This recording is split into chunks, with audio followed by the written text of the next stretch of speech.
Selamat menonton, dan jangan lupa di-subscribe ya.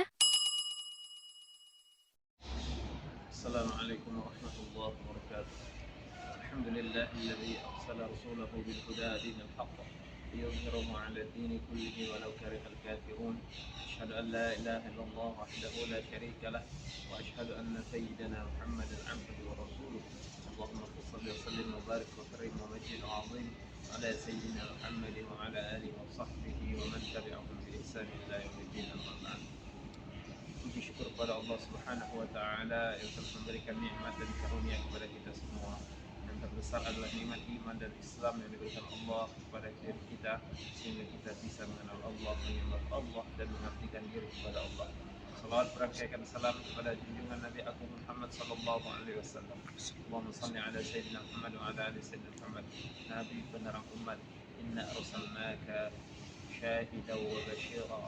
Semuanya kami telah mengutus engkau sebagai yang menyaksikan dan memberikan kabar yang gembira.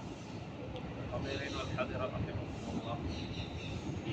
Sesungguhnya Allah Subhanahu wa taala menjadikan kita sebagai manusia, yang mana manusia ini adalah makhluk yang membutuhkan satu sama lain.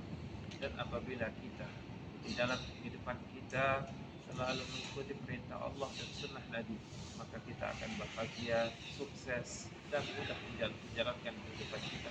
Dalam hadis baginda sallallahu alaihi wasallam menyebutkan yang diriwayatkan oleh Sayyidina Abu Hurairah radhiyallahu taala anhu, Nabi sallallahu alaihi wasallam bersabda, sab'atun yudhilluhumullahu fi dhillihi yawma la dhilla illa dhilluh, imamun 'adil wa syabun nasha'a fi ibadatillah wa rajulun qalbuhu mu'allaqun bil masajid wa rajulani tahabba fillah ijtama'a 'alaihi wa tafarraqa 'alaihi wa rajulun da'athu imra'atun dhatu mansibin wa jamalin faqala inni akhafullah wa rajulun tasaddaqa bi sadaqatin fa akhfaha hatta la ta'lama shimaluhu ma tunfiqu yaminuhu wa rajulun dzakarallaha khaliyan fafadat 'ainah, muttafaqun 'alaih.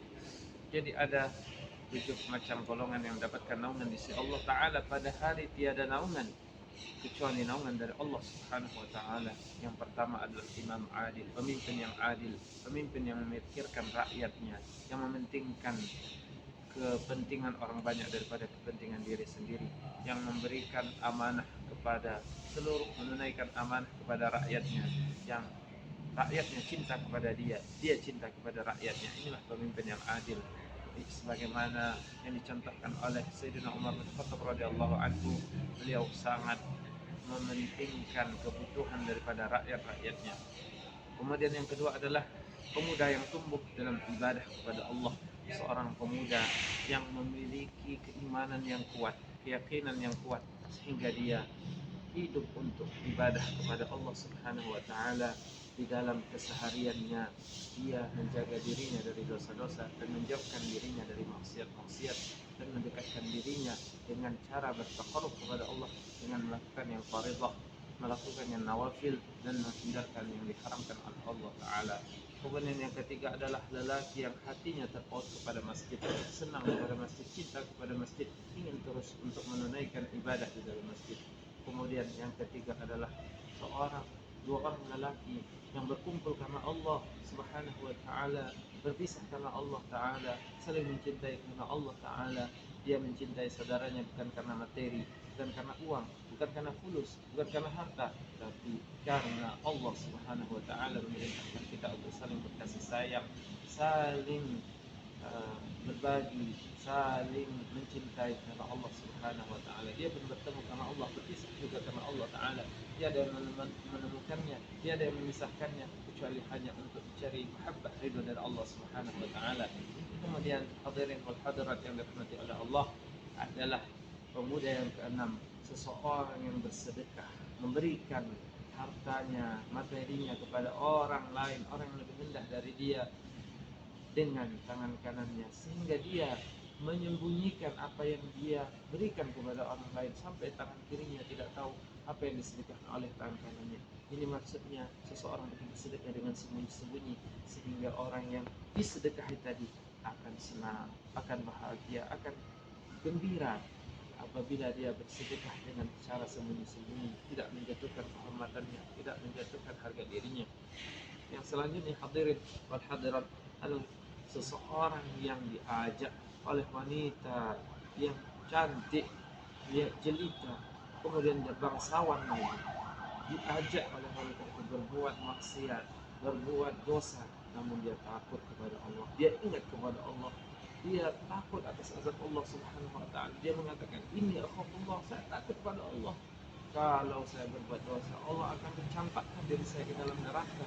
Allah akan mencampakkan, menenggelamkan diri saya dalam neraka jahanam. Dia takut kepada Allah, ingat kepada Allah Subhanahu wa taala, sehingga nafsu birahinya tidak menjadikan dia lupa dengan Allah Subhanahu wa taala. Yang terakhir, wahai saudaraku yang dirahmati oleh Allah Subhanahu wa taala dimanapun Anda berada, bahwa yang terakhir seorang melihat Allah kesendirian, melihat Allah sehingga bercucuran air matanya. Karena rasa takut kepada Allah, rasa takut dengan azab Allah, rasa takut dengan kemarahan Allah, murka Allah Subhanahu wa taala, sehingga air matanya pun menetes, air matanya pun tidak terbendung, karena dia takut kepada Allah, karena dia memiliki iman yang sangat tinggi, rasa khasyah yang tinggi, ketakutan yang tinggi kepada Allah. Maka hendaklah diri kita ini menjadi salah satu dari 7 orang, 7 golongan yang dapat naungan di sisi Allah. Hadirin, jangan hinakan diri kita dengan maksiat, jangan hinakan diri kita dengan perbuatan yang haram, meninggalkan larangan-larangan Allah Subhanahu wa taala. Marilah kita sibukkan diri kita untuk berzikir kepada Allah, berzikir dan amal soleh lainnya. Mudah-mudahan dalam ceramah yang singkat ini kita diberikan anugerah oleh Allah untuk bisa meneladani kehidupan Nabi sallallahu alaihi wasallam dalam kehidupan kita. Wabil akhir, wabillahi taufiq wal hidayah, waridha wal inayah. Wassalamualaikum warahmatullahi wabarakatuh.